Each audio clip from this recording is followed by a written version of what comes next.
हर बच्चा खुश रहे। क्या ही अच्छा हो कि बच्चा अगर रंगों से खेलना चाहे तो उनसे खेले। आज सबसे बड़ी तलाश हमारे बच्चों में है उस स्माइल की, उस खुशी की।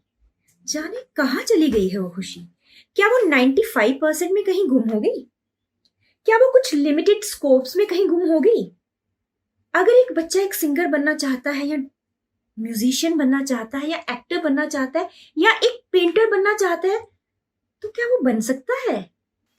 Respected director school education Jammu Shrimati Anuradha Gupta KAS, chief education officer Udhampur Shri Purushottam Dutt Sharma, आज एक ऐसी ही बातचीत हम करने जा रहे हैं जिसमें हम ये जानेंगे कि एक बच्चा जरूरी नहीं है कि लिमिटेड स्कोप्स के साथ आगे बढ़े।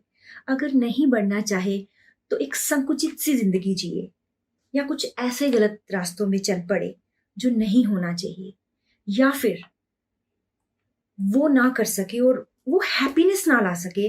क्योंकि एक बच्चा खुश नहीं होगा तो हमारी सोसाइटी खुश नहीं होगी। तो क्यों ना वो खुशी ढूंढी जाए। अगर एक बच्चा कल्चरल एक्टिविटीज के जरिए आगे जाना चाहता है, उन्हीं चीजों को फॉलो करना चाहता है, चाहे वो डांस है, चाहे वो म्यूजिक है, चाहे वो पेंटिंग है, कुछ भी है, तो क्या उसमें भी कुछ ऑप्शंस हैं? बिल्कुल है। आज हम अपने साथ जो स्पेशल गेस्ट लेकर आ रहे हैं वो है डॉक्टर मनीष कुमार झांगरा। तो आइए मिलते हैं। So viewers, doctor Manish Kumar Jhangra हमारे साथ जुड़ चुके हैं।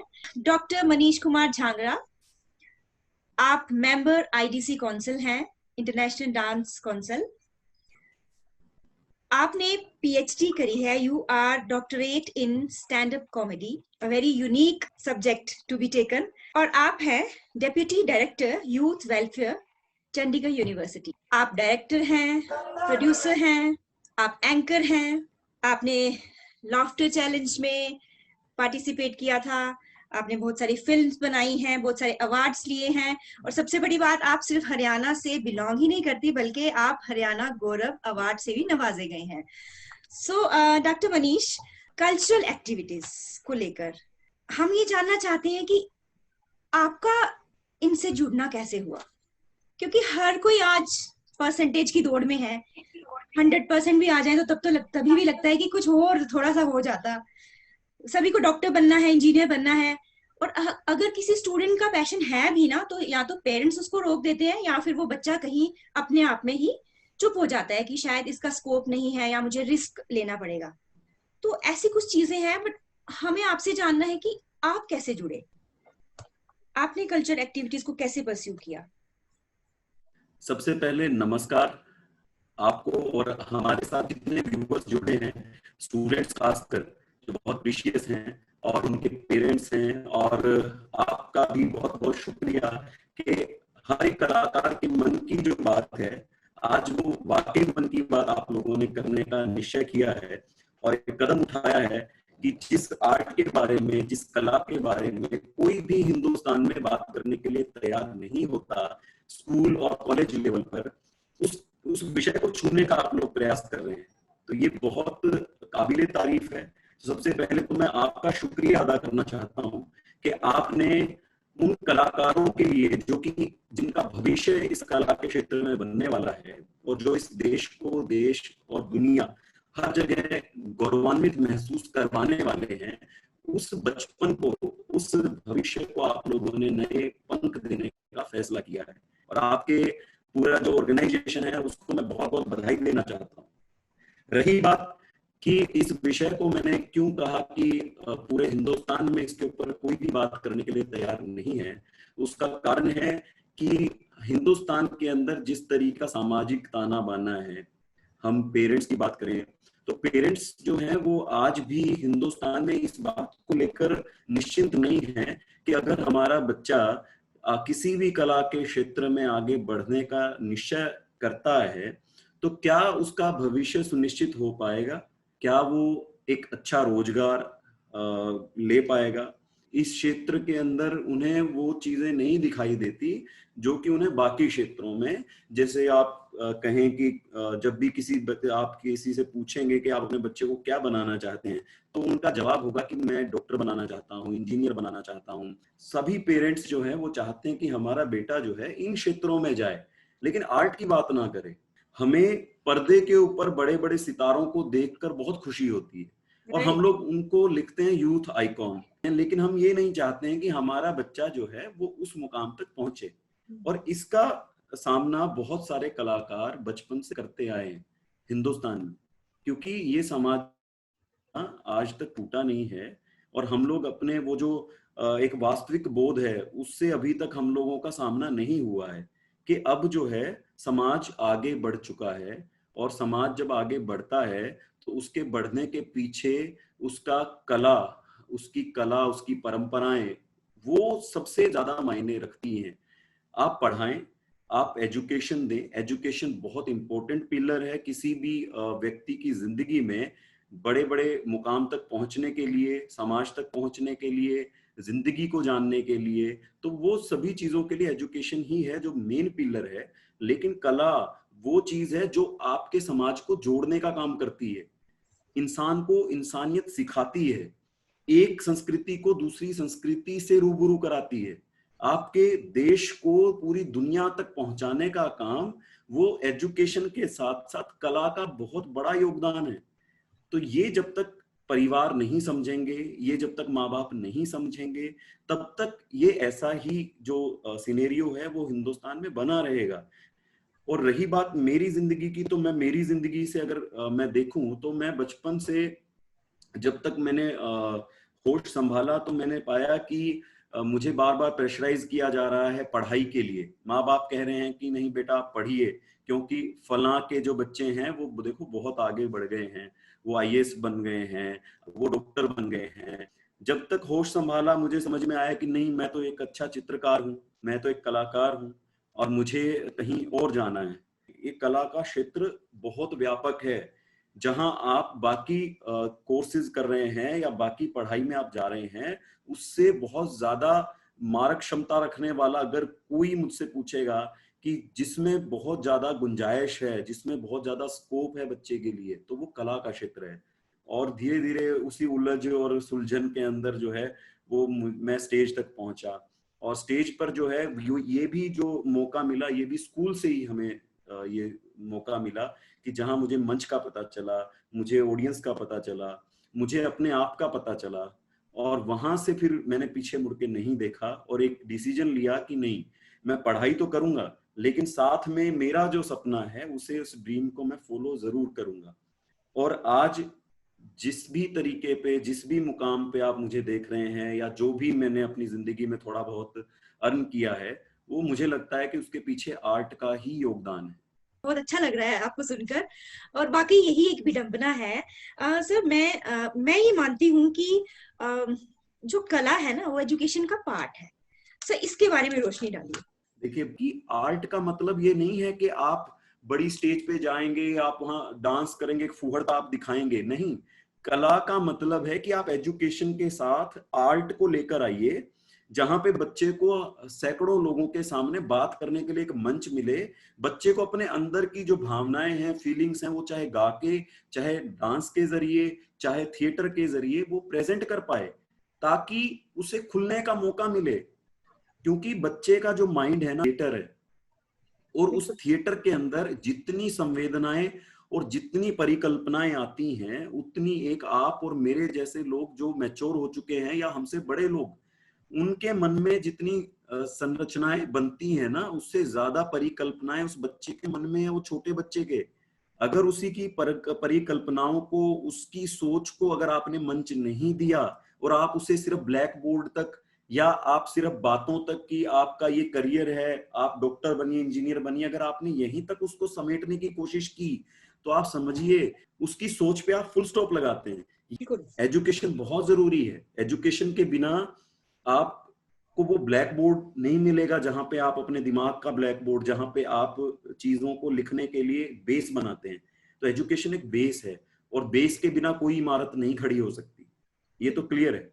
बट उस एजुकेशन सिस्टम के अंदर अगर आप आर्ट को ऐड कर दोगे तो ये उसका टेस्ट, उसका स्वाद, जैसे एक आप जाते हैं बाहर खाने पे और आप कोई ऑर्डर करते हैं कोई डिश, तो वो डिश के अंदर जब उसके ऊपर जो है वो अलग अलग चीजें वो डाल के उसे स्पाइसी करते हैं, मसाला डालते हैं, उसके अंदर चीजें ऐड ऑन करते हैं, तो वो दिखने में भी प्रेजेंटेबल बनता है, खाने में भी उतना ही अच्छा लगता है। Thank you sir. सर मैं आपको ये भी बताना चाहूंगी कि जो हमारी जो डायरेक्टोरेट की तरफ से बहुत सारे ऐसे इनिशिएटिव्स हैं जो लिए जा रहे हैं। इवन ड्यूरिंग दिस लॉकडाउन भी इतने सारी कल्चर प्रोग्राम्स जो है वो हमारी डायरेक्टर मैम करवा रही हैं।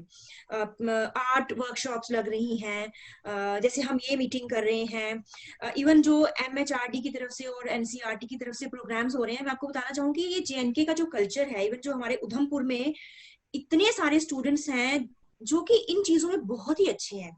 और मैं आपके साथ ये शेयर करना चाहूंगी कि हमारी एक लड़की यहाँ पर खुशी, वो कला उत्सव नामक एक प्रोग्राम होता है, उसमें वो नेशनल लेवल पे सिंगिंग में फर्स्ट आई है। And she is totally unprofessional, unlearn in music. Folk में उसने फर्स्ट प्राइज लिया है, और इतने सारे लोगों के बीच में जो कि जिन्होंने म्यूजिक सीखा हुआ था। सो एजुकेशन को एक स्ट्रेंथ मिलती है आर्ट की। अगर हम उसको एज अ करियर ना भी लेना चाहें तो सबसे पहले आर्ट हमें स्ट्रेंथन करता है। अगर हम पोइट्री कर रहे हैं तो हम लैंग्वेज भी सीख रहे हैं, हम पोइट्री कर रहे हैं तो हम जेस्चर्स भी सीख रहे हैं, हम पोइट्री कर रहे हैं तो हम एक्सप्रेशन भी सीख रहे हैं।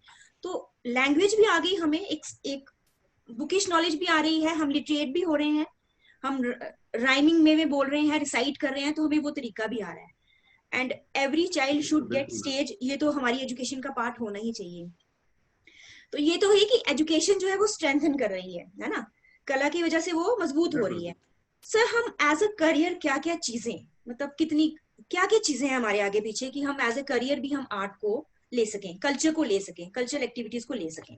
मैं भी देख रहा था जो आपका डायरेक्टर स्कूल एजुकेशन है जम्मू के, मिसेस अनुराधा गुप्ता जी, और पुरुषोत्तम दत्त शर्मा जी को बहुत बहुत बधाई देना चाहूंगा और उनका शुक्रिया करना चाहूंगा कि आप लोग इतना अच्छा, इतना इतना इतना काम किसी भी स्टेट में इस लेवल पे नहीं हो रहा है जो स्कूल लेवल पे आप लोग बात कर रहे हैं। तो आपको बहुत बहुत बहुत बहुत बधाई इस बात के लिए।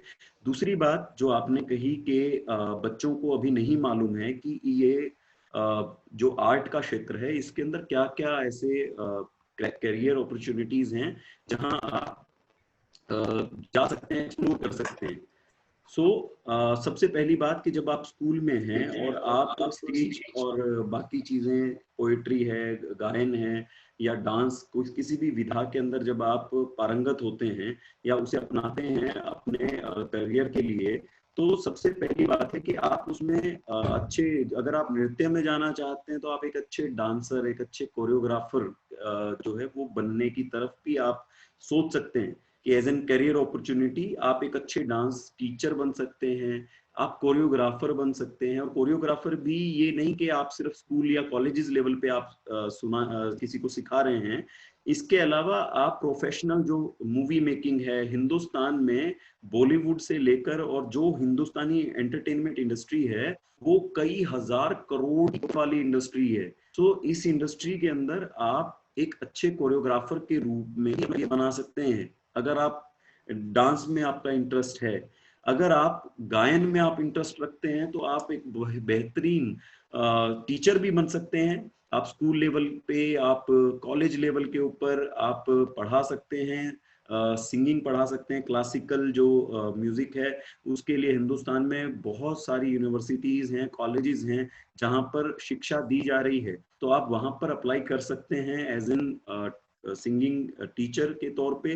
नहीं तो आपके लिए जो इतने सारा जो एक प्लेटफॉर्म जो है हिंदुस्तानी एंटरटेनमेंट इंडस्ट्री ने हमको दिया है, जहां पे आपके सामने इंडियन आइडल और इस तरीके के और बहुत सारे जो गाने के, सिंगिंग के कार्यक्रम शुरू हुए हैं, ये इतना बड़ा प्लेटफॉर्म है कि अगर आप 12th तक आ रहे हैं, अगर आपने 12th कर ली है तो भी, और 12th अगर नहीं की है तो भी, वो प्लेटफॉर्म आपके लिए ओपन है और वहां पर आपको कोई नहीं रोकने वाला है। बहुत बहुत बहुत सारे सिंगर जो हैं वो अपना करियर, अपनी रोजी रोटी वो सिर्फ परफॉर्मेंसेस के जरिए ही कमा रहे हैं। तो आप एक प्रोफेशनल सिंगिंग की तरफ अगर जाएंगे तो मैं आपको उसके लिए 100% आपको कहूंगा कि आप बिना सोचे समझे आप इस करियर में जाएं। इसमें नेम भी है, फेम भी है। अगर म्यूजिक के क्षेत्र की बात करें तो एज एन म्यूजिक कंपोजर आपके पास बहुत बड़ा स्कोप है। आप AR रहमान जैसे जो म्यूजिक डायरेक्टर्स हैं, आप उनका उनका जिंदगी का एक रास्ता देखिए कि वो कहाँ से शुरू हुए। वो स्कूल से, फिर कॉलेज में, कॉलेज के बाद वो लोग अपनी लाइफ के अंदर काम करते करते आज उस मुकाम पे पहुंचे जहां पे आप इंटरनेशनल ख्याति प्राप्त कर पाए। सो आप इसे प्रोफेशनल के तौर पे, प्रोफेशन के तौर पे भी आप इसको ले सकते हैं एज एन करियर। इस अपॉर्चुनिटी के को आप बिल्कुल आप जाएं एज एन सिंगर अगर आप करना चाहते हैं। उसके अलावा अगर आप एक्टर हैं तो एक्टर के लिए तो आज जब ये कोरोना का जब टाइम शुरू हुआ तो पूरी इंडस्ट्री में ये एकदम से आया कि अब क्या होगा, शूटिंग कैसे होगी, और अब सिनेमा हॉल में लोग जा नहीं पा रहे हैं, तो अब क्या होगा। उस दौर के अंदर भी OTT जो प्लेटफॉर्म आया जिसमें आप Amazon प्राइम और बहुत सारे इस तरीके के मोबाइल के ऊपर आप जिसको सर्फिंग कर सकते हो, इस तरीके के नए प्लेटफॉर्म्स आपके पास आ गए हैं, डिजिटल प्लेटफॉर्म्स, जहां पे आप फिल्मों में या आप वेब सीरीज में या आप किसी और शो के लिए, इवन आपकी जो गवर्नमेंट ऑर्गेनाइजेशंस हैं वो बहुत सारे एडवर्टीजमेंट्स बनवाती हैं, और उन एडवर्टीजमेंट्स में काम करने के लिए उन्हें आर्टिस्ट की जरूरत रहती है।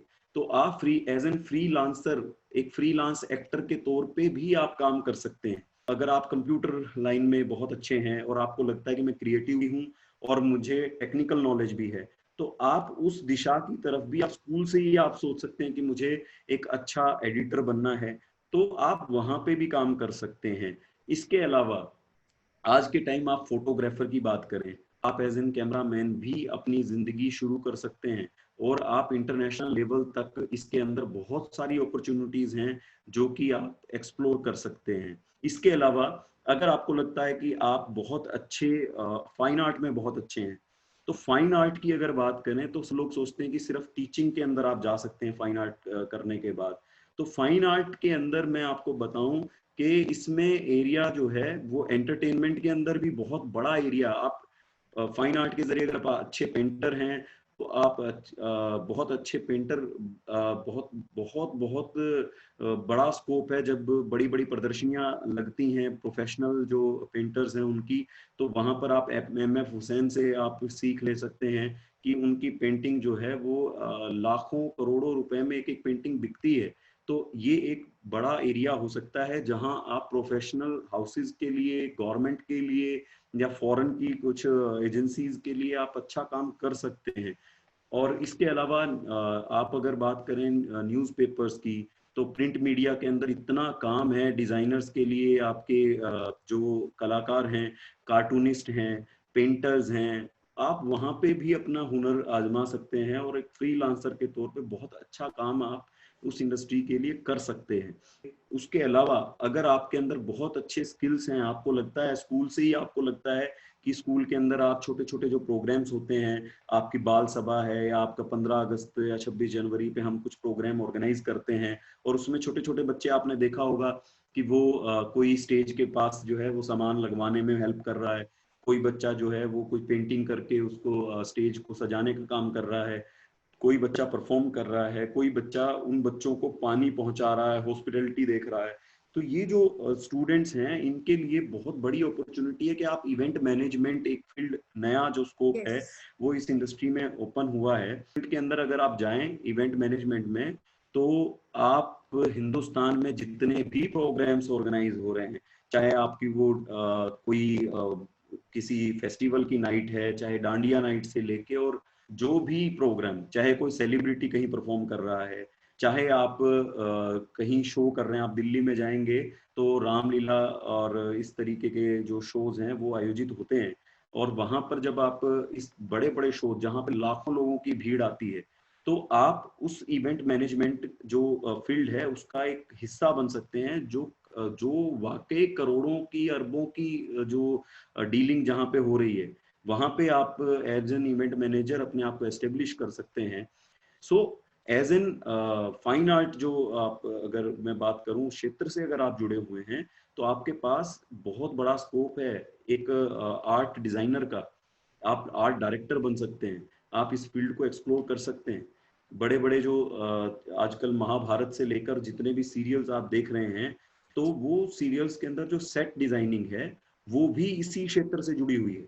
आप सेट डिजाइनिंग अगर आप करना चाहते हैं और बहुत सारा आप नाम कमाना चाहते हैं तो आजकल इस फील्ड के अंदर आर्ट डिजाइनिंग के अंदर बहुत बहुत स्कोप है, न केवल हिंदुस्तान में बल्कि फॉरेन में भी। तो आप उसमें भी अपनी किस्मत आजमा सकते हैं। यही जो हम लोग आज जो टॉपिक है हमारा, उसका मकसद ही ये है कि बच्चे को आप रोके ना, जो उसके विचार हैं आप उसे थपकी दें। आप उसको थपकी दें कि बेटा वाह, आप इतना अच्छा बोलते हो, आप इतना अच्छा गाते हो, आप इतना अच्छा लिखते हो, आप इतना अच्छा बोलते हो, अरे आप कुछ करो बेटा, आप परफॉर्म करो। ये हमारी सोच होनी चाहिए। वाकई मन नहीं कर रहा कि ऐसा लग रहा है कि हम बात करते रहना चाहिए, क्योंकि ये एक एक परतें खुल रही हैं। और वाकई जो आपने जो अभी बात कही ना सर की, जो थपकी, मतलब आर्ट के नाम पे थप्पड़ नहीं, हमें थपकी चाहिए बच्चों के लिए। यस यस क्योंकि यस। क्योंकि रीइंफोर्समेंट जो है वो हर किसी के लिए जरूरी है। और बिल्कुल हमारा जो पैशन है ना, हमें अपनी आत्मा से जोड़ता है। तो जब हम अपनी आत्मा से जोड़ते हैं तो एक अच्छे इंसान बनते हैं, इमोशनली बैलेंस्ड बनते हैं। हम तो अपने ये आप को एक्सप्लोर नेगेटिव करते हैं। पॉजिटिविटी आती है उससे, है ना।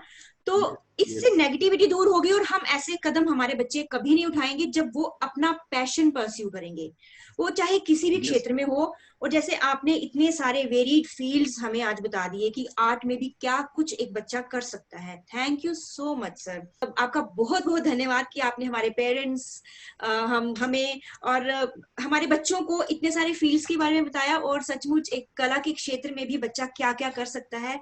और सबसे बड़ी बात यह है कि मैं अपना पैशन आप परस्यू करें, कहीं रिस्क नहीं बिल्कुल है। बिल्कुल। बहुत बहुत धन्यवाद करती हूँ sir, thank you so much. आप लोगों का बहुत बहुत शुक्रिया, और सभी पेरेंट्स और स्टूडेंट्स जो हमारे साथ जुड़े हैं, आप लोगों का बहुत बहुत शुक्रिया। और बच्चों, आप लोग बिल्कुल ना घबराएं, अपनी बात रखें, अपने ड्रीम्स को परस्यू करें कोर्स के साथ साथ। और पेरेंट्स से मेरी गुजारिश है कि बच्चे की क्रिएटिविटी को आगे बढ़ाने का काम करें, उनको सपोर्ट करें, उन्हें बहुत सारे प्यार की और थपकी की जरूरत है आपकी। तो आप उन्हें थपकी दें, शाबाशी की, कि बेटा आपने बहुत अच्छा काम किया है। तो बच्चों, ऑल द बेस्ट। और पेरेंट्स, आपका बहुत बहुत शुक्रिया। और मैम, आपका और आपके डिपार्टमेंट को बहुत बहुत बहुत बहुत शुक्रिया। Thank you so much.